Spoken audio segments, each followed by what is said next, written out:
Türkmenistan'ın prezidenti Serdar Berdimuhammedowyň Türkiýe amala aşyran taparynyň dowamynda Türkmen gazynyň Gunwatar uğru boýunça aktarmak meselesiniň esasy üns merkezinde bolmagyna garaşylýar. Ankara bu uğruda geçen ýyldan bäri tagalla edip gelýän bolsa-da, bilermenler Türkmen tarapynyň bu babatda häzire çelini oňy nädimleriniň göze ilmeýändigini belleýärler.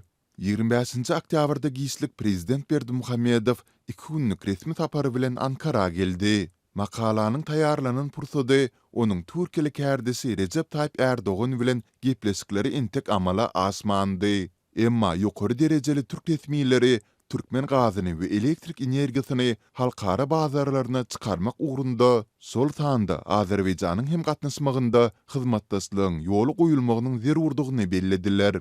Ýewropa bileşigi Russiýanyň Ukraina esasy çözümiňiň ýygyny Moskwa garşy girden ykdysady sanksiýalarynyň fonunda özüniň energetika importlaryny diversifikasiýalaşdyrmak ugrunda tagalla edip başlady. Munyň ýygy bilen de 2020-nji ýylda Ankara soňky 20 ýylda ilkinji gezek Azerbaýjanyň üstü bilen Türkmen gazyny satyn almagyň ugurlaryny seredýändigini ma'lum etdi. 26 oktýabrda Türk prezidentiniň kömekçisi Cevdet Yılmaz Ankara'da geçen Türkmen-Türk işgörlük forumunda eden çykyşynda soňky geosyýasy özgertmeleriň fonunda energetika meselesiniň ähmiýetiniň hasam artandygyny nyktady. Munyň bilen baglylykda bu strategik pudokda Türkmenistanyň tebii gazynyň we elektriginiň halkara bazarlaryna çykarmagy ugrunda hökmani ýagdaýda hyzmatdaşlygy ýoly goýmagy zerur.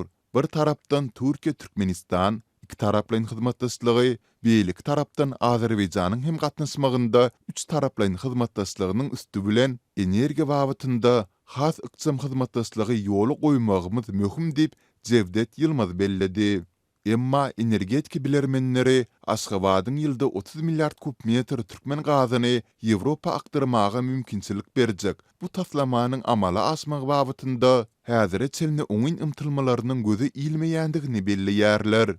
Düýbi Britaniýada ýerleşýän Metkins energiýa hupsuzlygy boýunça barlyk guramasynyň eksperti John Roberts 26 oktýabrda Azatlyk bilen geçiren söhbetdeşliginde Aşgabatyň bu wagtda diňe umumy sözler bilen çäklenýändigini, şol bir wagtda taslamanyň iş ýüzünde amala aşmagy boýunça hiç bir tarap bilen möhüm gepleşikleri alyp barmaýandygyny üns çekdi.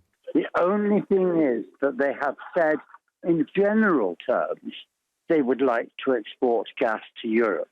They have never said how, and they have not entered into any significant conversations with anybody, as far as I know, as to how best to do it. Roberts, Türkiýanyň hususan da prezident Recep Tayyip Erdoganyň Türkmenistanyň bu ugrda hereket edip başlamagy boýunça täsir ýetirip biljekdigini belledi. Emma ol ozalky lalaşyga laýyklykda Türkiýanyň gazy diňe öz serhedinden satyn almaga razy bolandygyny, şol sebäpli Türkmen gazynyň iş ýüzünde Gunwatar uğru boýunça aktarylyp başlanmagy üçin Aşgabatyň netijeli herekete geçmeginiň möhümdigini nyktady. And so far, the Turkmens have done nothing on that line at all, as far as we can work out recently.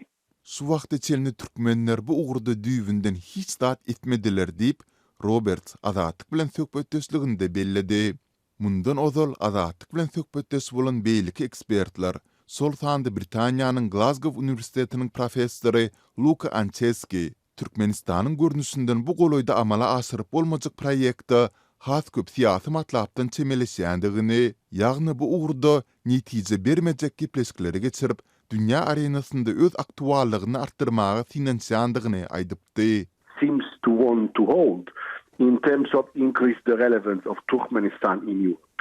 Türkmenistan häzirki wagtda özüniň daşary ýurtlary iýerýän mawy ýangynjynyň agrymly bölegini Xitay ugru boýunça eksport edýär.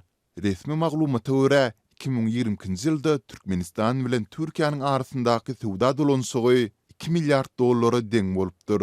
Türk resmiýetleri şu ýylyň 9 aýynyň jemleri boýunça bu görkezijiniň 2,1 milliard dollara deň bolandygyny aýdýarlar.